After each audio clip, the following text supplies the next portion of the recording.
أعوذ بالله من الشيطان الرجيم بسم الله الرحمن الرحيم قال المؤلف رحمه الله تعالى ونفعنا به وبعلومه وبأسراره في الدارين آمين يا رب العالمين. قال الله تعالى في كتابه الكريم وأصدق القائلين أعوذ بالله من الشيطان الرجيم بسم الله الرحمن الرحيم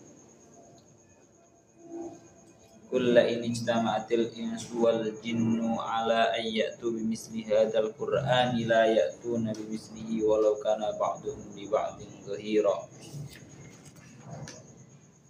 Ya Allah ya Rabbi ya Karim,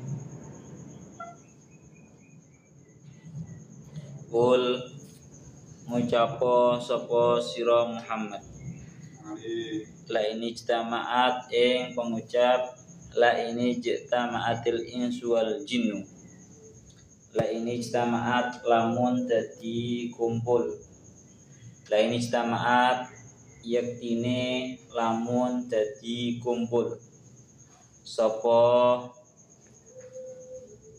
al insu menungso, sapa insu para menungso, wal jinnu lan jin, wal jinnu lan jin ala ayatu ing atase yen ta padha nekake sapa insu wal jinnu ing atase yen ta padha nekake sapa insu wal jinnu bimisli hadzal qur'ani kelawan padani ikilah Al-Qur'an, kelawan padani ikilah Al-Qur'an fil fasahati ing dalam fasahe wal balaghati lan ing dalam balaghoe.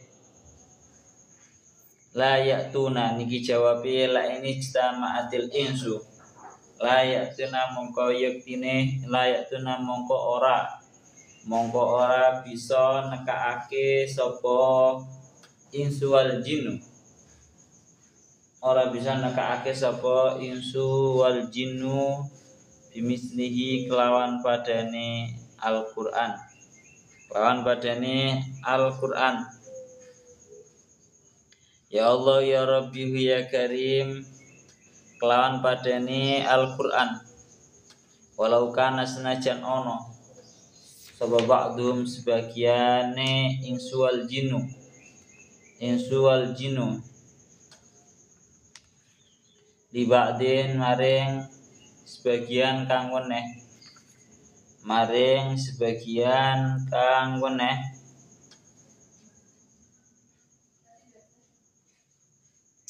maring sebagian kang weneh iku dhahiran kang nulungi,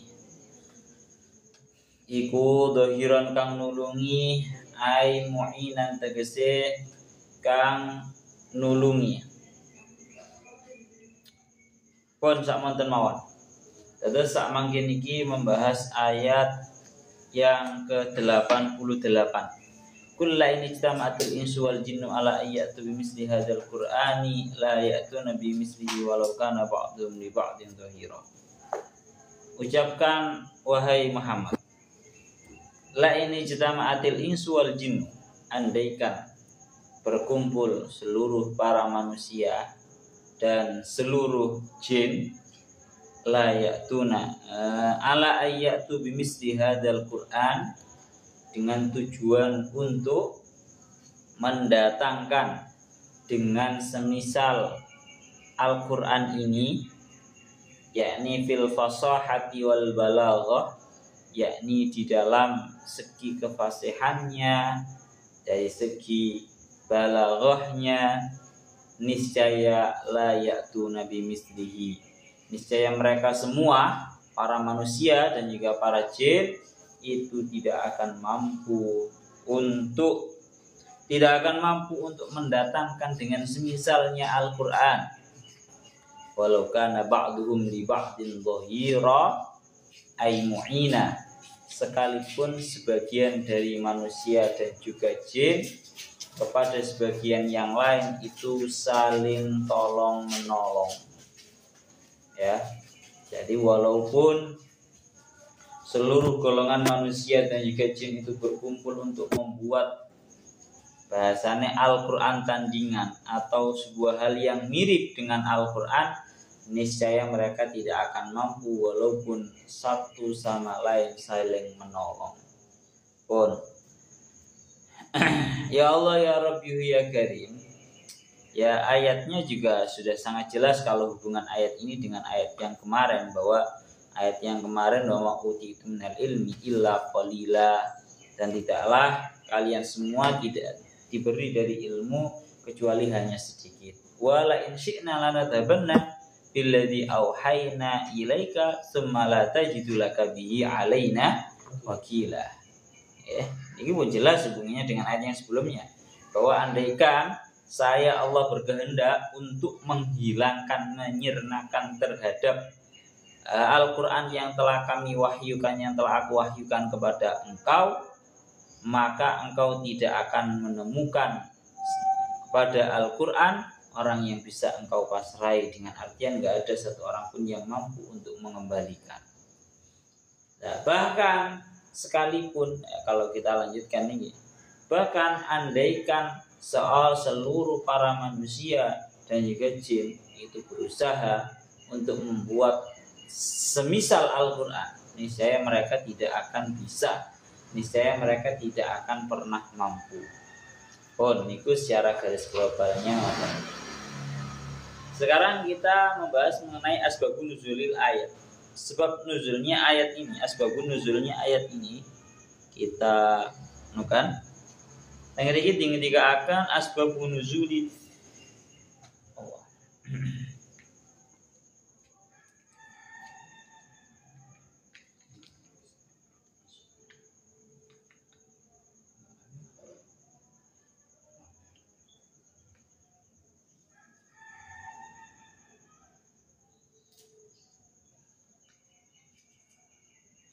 Sebab turunnya ayat ini, ayat surat Al-Isra ayat 88 ini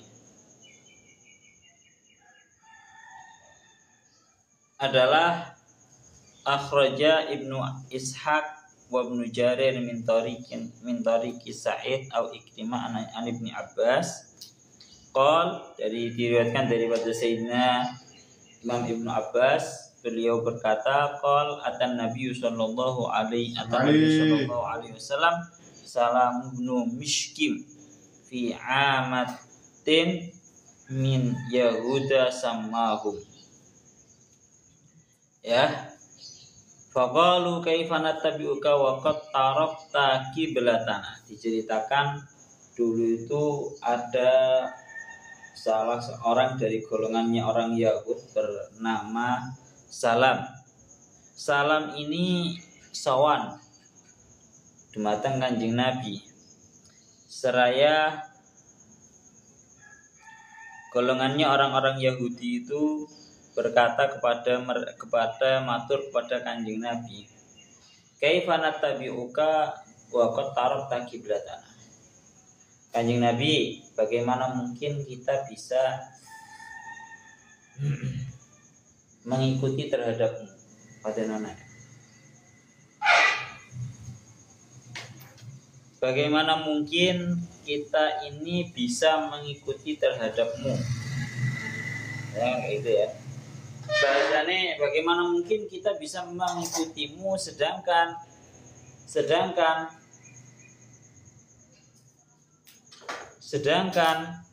engkau telah meninggalkan kiblatnya kami, yang dulunya ke Baitul Maqdis, sekarang pindah ke Mekah. Maka orang-orang Yahudi matur berkata kepada Kanjeng Nabi, wahai Kanjeng Nabi, bagaimana mungkin kita bisa mengikuti terhadap engkau sedangkan engkau telah meninggalkan kiblat kami. Wa inna hadzal ladzi ji'ta bihi la narahu mutanasikan kama tanasakut Taurah. Dan kemudian mereka dengan beraninya berkata, dan sesungguhnya Al-Quran ini yang turun kepada engkau, la narahu mutanasikan kama tanasako at-Taurat. Kami melihatnya seolah-olah Al-Quran yang diturunkan kepada engkau itu tidak memiliki runtutan yang baik seperti runtutan yang ada di dalam kitab Taurat. orang Yahudi dengan beraninya berkata seperti itu kepada Kanjeng Nabi. Tak tinggal-tinggali hal yang diturunkan kepada engkau, yakni Al-Quran itu terlihat seolah-olah tidak memiliki runtutan yang baik. Insya Allah. Akhirnya fa'anzil alaina kitaban na'rifu. Ini gila. Fa'anzil alaina kitaban na'rifu. Maka hendaknya engkau menurunkan kepada kami kitab yang bisa dengan mudahnya kami ketahui, kami pahami. Protesnya orang-orang Yahudi. Wa illa ji'naka bimisli ma ta'ti bihi. Niki sesumbare orang-orang Yahudi. Wa illa, kalau engkau tidak mau menurunkan sebuah kitab yang baru yang sifatnya mudah untuk kami ketahui, mudah untuk kami pahami, niscaya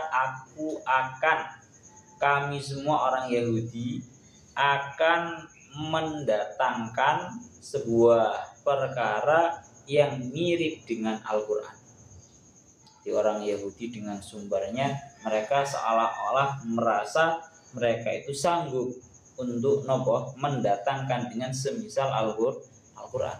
Orang tengriki langsung dikatakan turunlah ayat ini. Kulla ini istama'atil insu wal jinnu ala ayyatu bimisli hadzal qur'ani la ya'tuna bimislihi walau kana ba'duhum li ba'd. Jadi awalnya adalah gara-gara orang-orang Yahudi yang seolah-olah merasa, seolah dengan sombongnya mereka itu seolah-olah merasa bahwa mereka itu mampu untuk mendatangkan dengan semisalnya Al-Quran. Itu asbabun nuzulnya ayat. Ya Allah ya Rabbi ya Karim.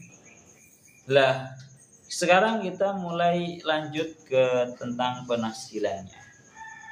Insyaallah kiasnya panjang ini.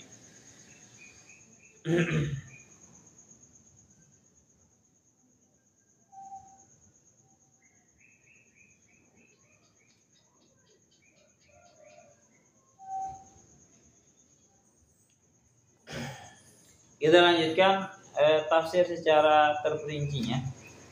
Tanggal ini tinggal akan Ya Allah ya Rabbi ya Karim. Perlu kita ketahui di dalam surat Al-Baqarah itu ada ayat yang sifatnya itu senada dengan ayat ini. Yaitu ayatnya adalah wa in kuntum fi raibim mimma nazzalna ala abdina fa'tu bi suratin min misli wad'u syuhada'akum min dunillahi in kuntum shadiqin fa in lam taf'alu wa lam taf'alu fattaqun nar allati waquduha an-nas wal hijarah uiddat lil kafirin. Surat Al-Baqarah ayat 23 dan 24. Niki nggih sami teng mriki maknanya nggih sami bahwa in kuntum fi raibin mimma nazzalna, jika kalian semua itu berada di dalam keraguan dari apa yang telah kami turunkan atas hambaku yakni baginda Nabi, maka faktu bi suratin mim misli, maka datangkan satu surat saja dari semisalnya Al-Qur'an. Wad'u syuhada'akum min dunillahi in kuntum shadiqin. Panggil semua orang-orang yang bisa membantu kamu dari selainnya Allah Ta'ala jika kalian semua itu merupakan orang-orang yang benar. Tapi kenyataannya bahwa fa'ilam taf'alu, jika kalian semua tidak melakukan, walan taf'alu, dan kalian semua benar-benar tidak akan mampu untuk melakukan, fattaqun nar allati waquduhan nas wal hijarah uiddat lil kafirin, maka hendaknya kalian semua itu takut terhadap neraka yang bahan bakarnya adalah manusia dan juga batu. Uiddat lil kafirin, yang mana neraka itu disiapkan untuk orang-orang kafir. Pun niku ayat yang sifatnya senada dengan ayat ini.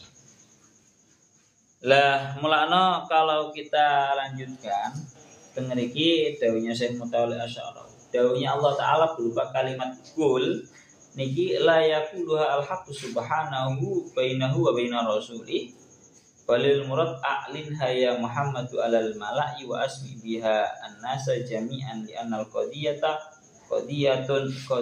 tahaddin lil jami'. Jadi artinya kalimat kul kan artinya kan ucapkan. Ini bukan berarti ini merupakan sebuah perbincangan antara Allah Ta'ala dengan Kanjeng Nabi. Akan tetapi balil murad a'linha ya Muhammadu alal mala'. Akan tetapi makna daripada kul itu yakni umumkan, bahasanya buatlah pengumuman wahai Muhammad atas semua orang di depan umum. Kenapa kok seperti itu? Asmi biha annas, dan dengarkan ini semua kepada para manusia. Karena nabali annal qadiyatu tahaddin lil jami'.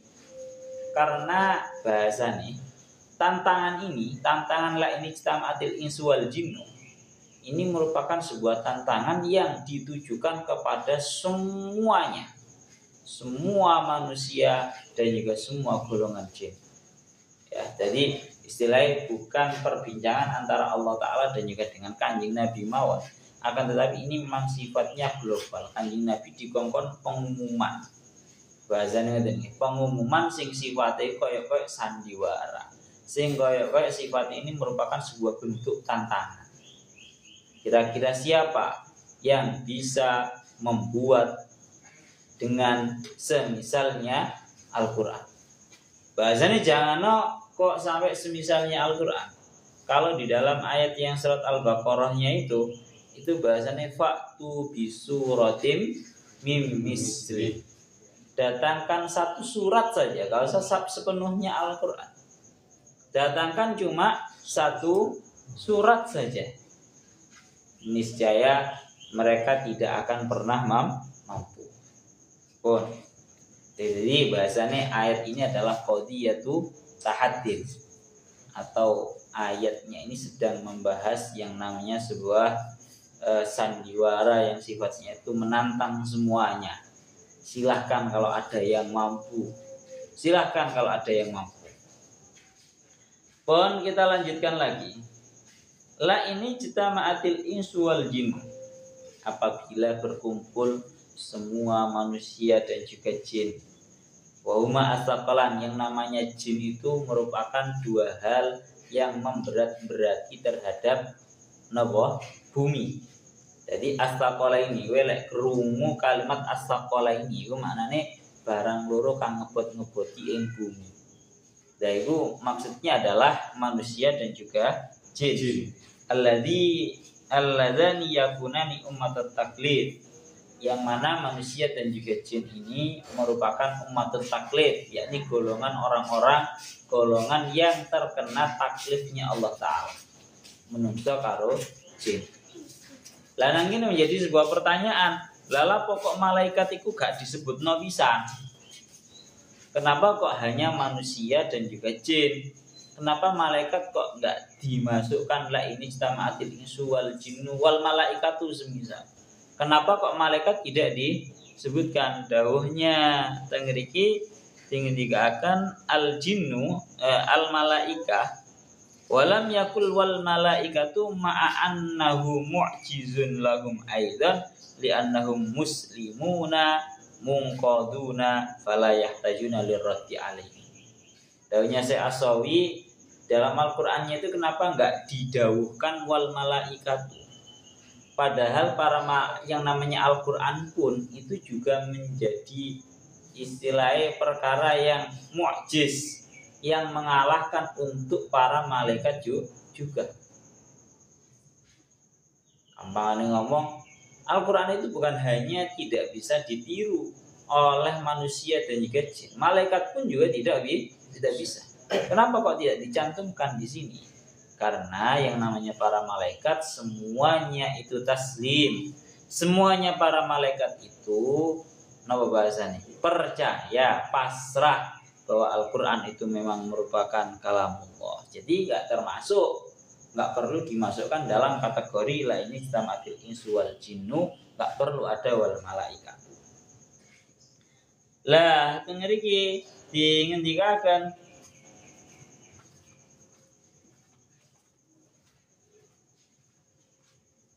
Lah teng mriki dingendikaken ya Allah ya Rabbi ya Karim dan teng mriki dingendikaken waqad ursilan Nabi sallallahu alaihi wasallam ilaihi jami'an. Yang namanya baginda Nabi itu diutus kepada seluruh golongan manusia juga seluruh golongan jin.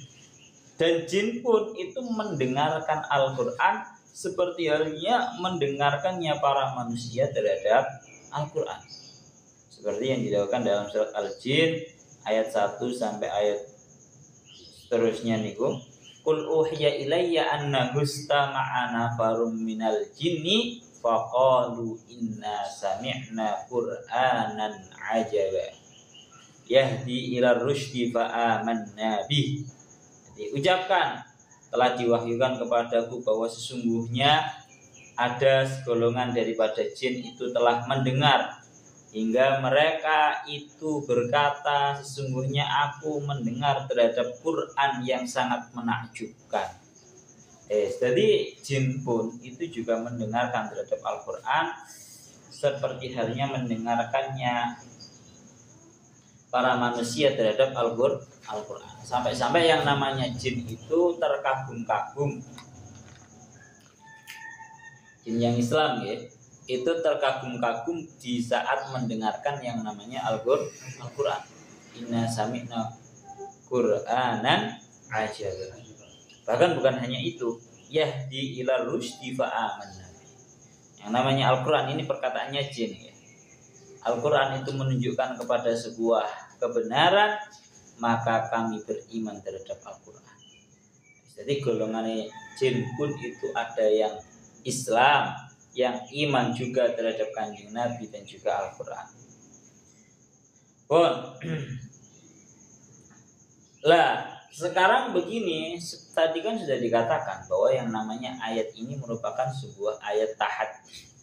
Tahaddi itu artinya sebuah tantangan. Nah, apa ini ngomong tadi?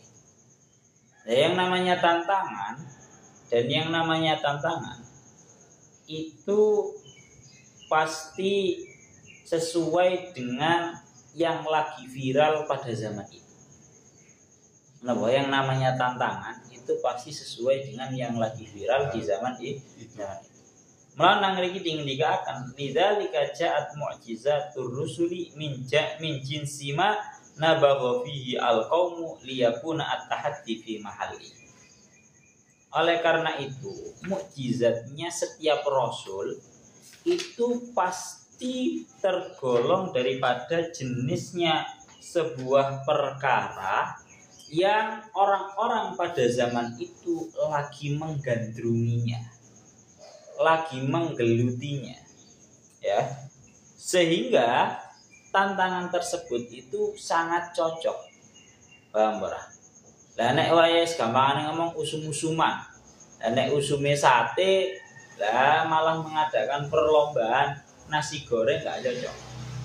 Sama dengan halnya ini, sebuah tantangan itu pada yang dimiliki oleh para mukjizatnya Rasul pasti akan disesuaikan dengan kondisi kaumnya itu sedang menggandrungi apa, paham ya? Jadi iling-ilingan ya, satu titik tekannya seperti itu. Oleh karena itu dulu mukjizatnya Nabi Musa alaihi salam, mukjizatnya Nabi Musa adalah tongkat dan juga tangan. Tongkatnya Nabi Musa bisa berubah menjadi ular. Tangannya Nabi Musa itu bisa berubah menjadi sangat bercahaya dan seterusnya. Kenapa kok mukjizatnya Nabi Musa berupa tongkat dan juga tangan beliau? Karena pada waktu itu kaumnya Nabi Musa sedang menggandrungi yang namanya sihir. Nah, sedang menggandrungi dan menggeluti yang namanya sihir. Maka Nabi Musa diutus dalam keadaan membawa mukjizat yang namanya kayu atau bahasanya tongkat dan juga tangan, yang seolah-olah secara zahirnya seperti sihir. Yes. Kemudian ada lagi mukjizatnya Nabi Isa mukjizatnya Nabi Isa niku bisa menghidupkan terhadap orang yang meninggal biidznillah, dengan izinnya Allah Ta'ala, dan bisa menyembuhkan orang-orang yang berpenyakit berupa penyakit akmah, penyakit abros belang. Kenapa kok Nabi Isa itu punya kehebatan atau mukjizat seperti itu, bisa menghidupkan orang yang meninggal, bisa menyembuhkan orang yang sakit belang? Li'anna qaumahu nabahu fitibbi, karena pada waktu itu kaum Nabi Musa sedang hebat-hebatnya di dalam urusan kedokteran. Jadi umatnya Nabi Musa, Nabi Isa itu pada zaman dahulu itu rata-rata dokter wis gamane. Nah, rata-rata dokter. Sehingga Allah Ta'ala di dalam memberikan mukjizat kepada Nabi Isa ya tentang perihal kedokteran. Rupanya bisa menyembuhkan orang yang belang, rupanya bisa menghidupkan terhadap orang yang sudah meninggal. Itu cara dokter ini gak ngatasi menghidupkan terhadap orang yang meninggal. Cara ilmu dokter gak nutut. Bon, sekarang kita kembali kepada mukjizatnya Kanjeng Nabi. Wa kanat mu'jizatuhu sallallahu alaihi wasallam fil balaghati wal fasahati allati nabagha fiha al-arab. Dan mukjizat yang dimiliki oleh Kanjeng Nabi adalah perihal balaghah dan juga fasahah, yang mana pada waktu itu orang-orang Arab sedang menggandrungi yang namanya balaghah dan juga fasahah. Ya, jadi wong Arab pada zamannya Kanjeng Nabi itu lagi berlomba-lomba untuk memiliki syair-syair yang bagus, memiliki ucapan-ucapan yang fasih, yang baligh, yang penuh dengan balaghah di dalam ucapannya. Sehingga Allah Ta'ala memberikan mukjizat terhadap Kanjeng Nabi, rupanya mukjizat Al-Qur'an. Yang mana Al-Qur'an itu dari segi fasahahnya, yang mana Al-Qur'an dari segi balaghahnya itu tidak ada yang bisa menandinginya. Allah dengan dikatakan wa qad iktaraha kufaru Makkah ala Rasulillahi ayatin muayyanatin isbati sidqi risalati. Lakinil ayatu la tuktarahu ala Allah li'annahu subhanahu huwallazi yakhtaru al-ayati allati tunasibu at-tiba' wa takunu mu'jizatan tusabitu sidqa rasulih. Wa qad iktarahu ala Rasulillahi ayatin mu'jizatin fi majalatin la ilma lahum biha fa kaifa yatahaddahum fi majalin la nubuha lahum fihi wa laysa lahum dirayatun bihi.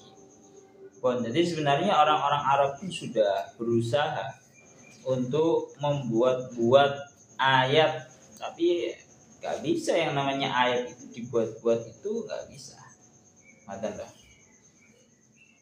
Lah, melana teng mriki teng kelanjutane dingendikaken wal haqqu subhanahu anzala al-Qur'ana wa ja'alahu al-mu'jizata al-wahidata li sidqi Muhammadin sallallahu alaihi wasallam.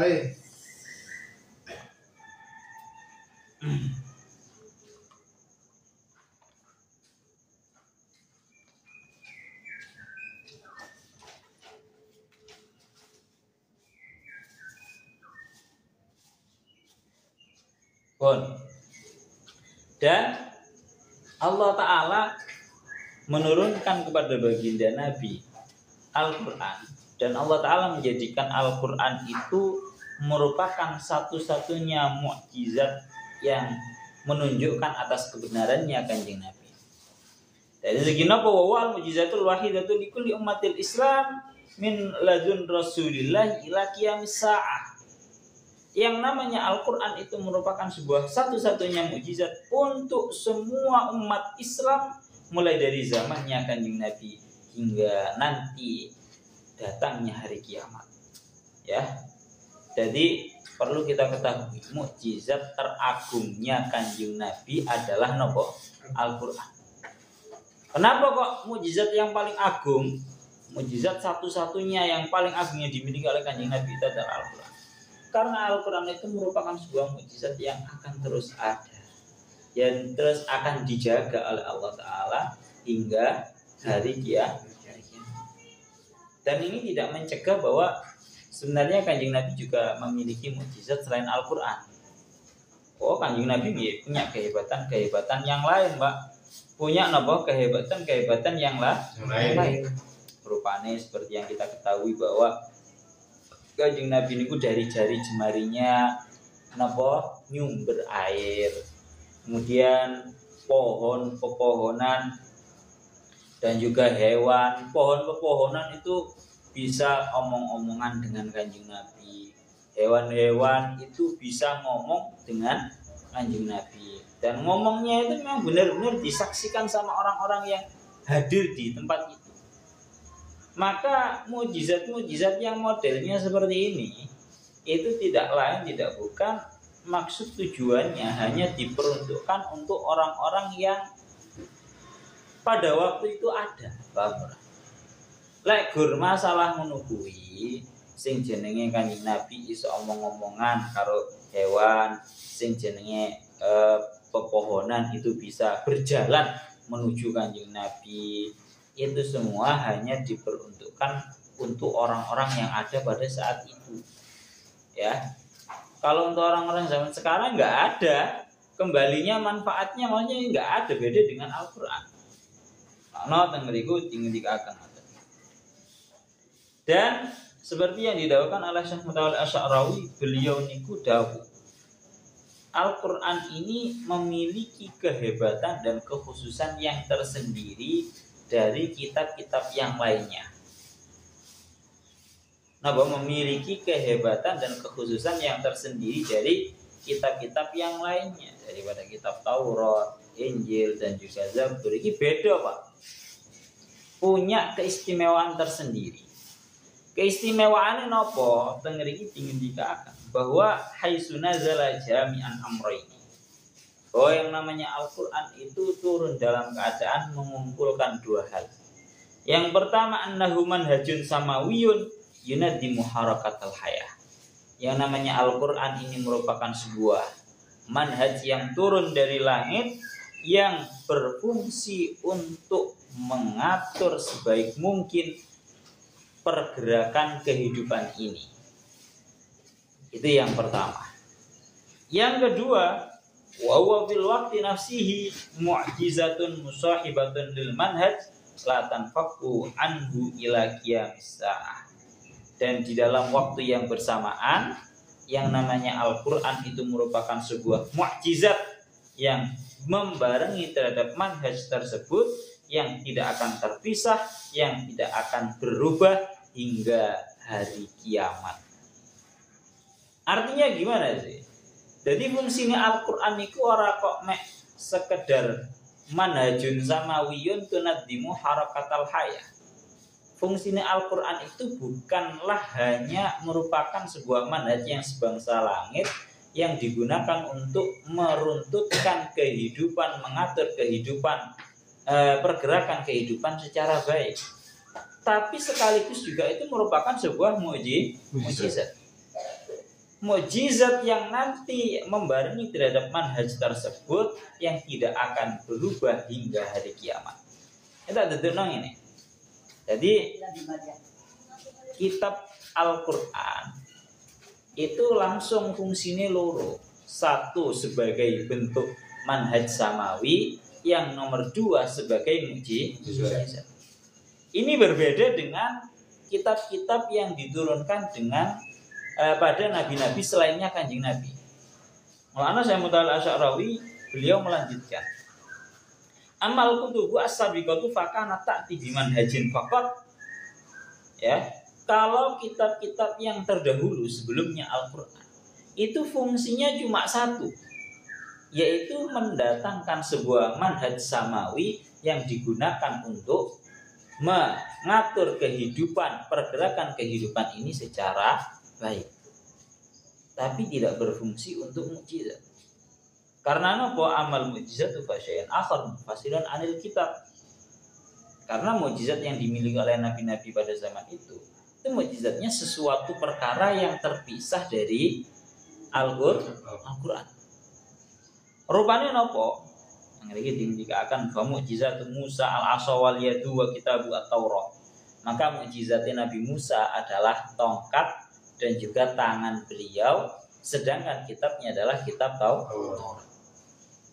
Kemudian Nabi Isa, ini mukjizatnya adalah menyembuhkan orang-orang yang penyakit belang, menghidupkan terhadap orang-orang yang meninggal. Wa kitabu Injil, kitabnya adalah Injil. Wa amma Muhammad sallallahu alaihi wasallam faqad infarada bi an takuna mu'jizatuhu hiya manhajuhu. Adapun untuk Kanjeng Nabi ini mukjizatnya itu langsung digandeng menjadi satu berupa manhajnya. Paham ora we? Jadi ngene lho ya. Jadi lek biyen sing jenenge kitab Taurat yang dimiliki oleh Nabi Musa itu fungsinya cuma sekedar menjadi sebuah petunjuk ngono tok. Hanya sekedar menjadi sebuah petunjuk kehidupan agar kehidupan ini dijalankan dengan baik. Adapun mukjizatnya Nabi Musa itu sudah berbeda, tidak jadi satu di dalam kitab Tauratnya. Mukjizatnya berbeda berupa yang namanya tongkat dan juga tangan. Begitu juga Nabi Isa. Nabi Isa juga mendapatkan yang namanya kitab samawi, kitab yang berbangsa langit yang diturunkan oleh Allah Ta'ala, rupanya kitab Injil. Tapi juga sama, yang namanya Injil itu hanya berfungsi ya, yang namanya hanya sebuah petunjuk, bagi para manusia. Dan untuk mukjizatnya itu sebuah perkara yang lain, yaitu digunakan menghidupkan terhadap orang yang meninggal dan juga menyembuhkan terhadap orang-orang yang punya sakit belang. Jadi kan beda. Lah kalau Kanjeng Nabi iku mukjizate sekaligus manhajnya itu jadi sing jeneng Al-Qur'an iku, Pak. Ora mek gur dadi petunjuk tok. Tapi ya itu menjadi mukjizatnya Kanjeng Nabi. Kenapa kok seperti itu?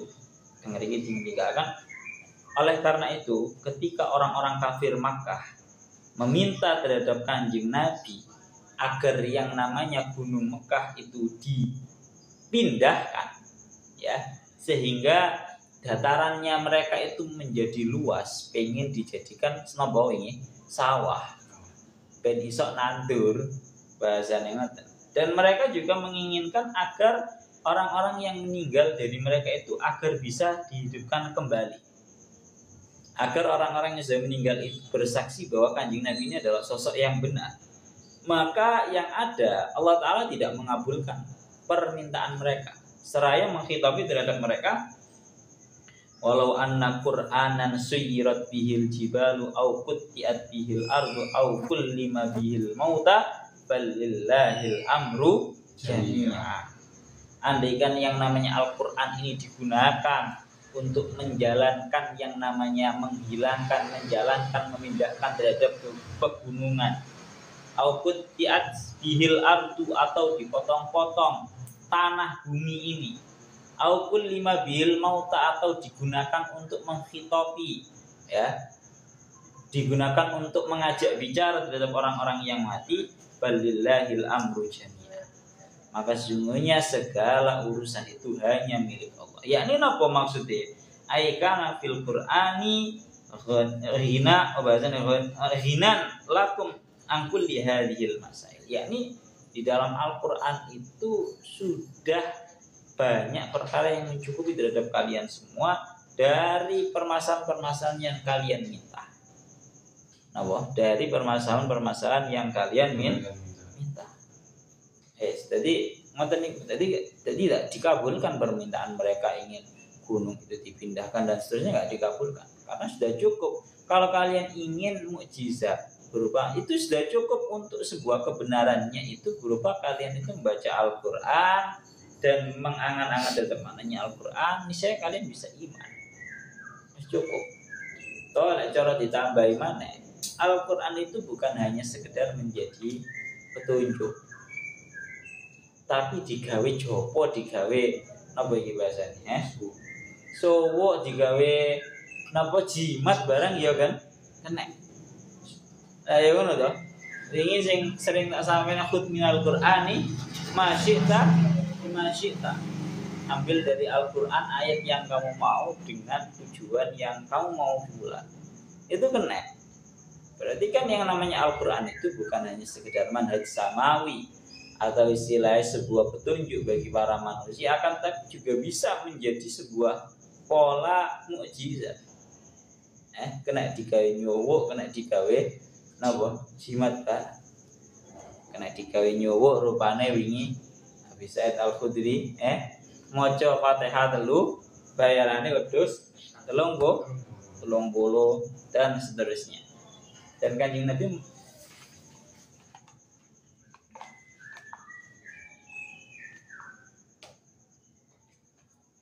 Nabi membenarkan perihal itu. Poin ini saya bahas masalah ngono tok. Ya Allah.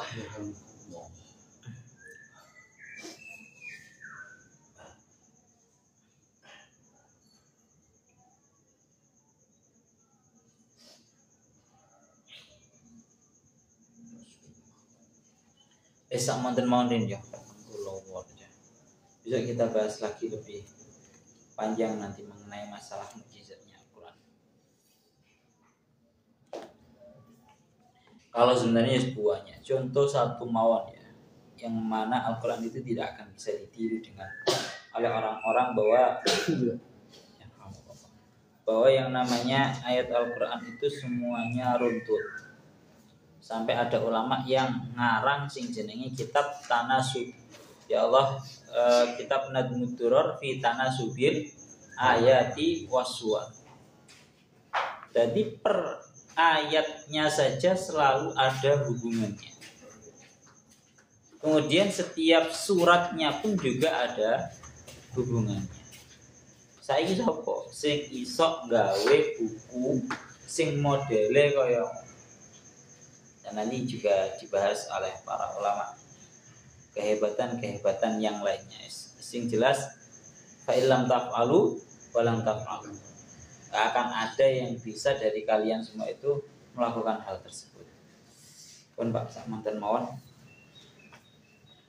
benjing ya masih menjelaskan ini kurang tutup dan juga ayat yang setelahnya gitu mawon.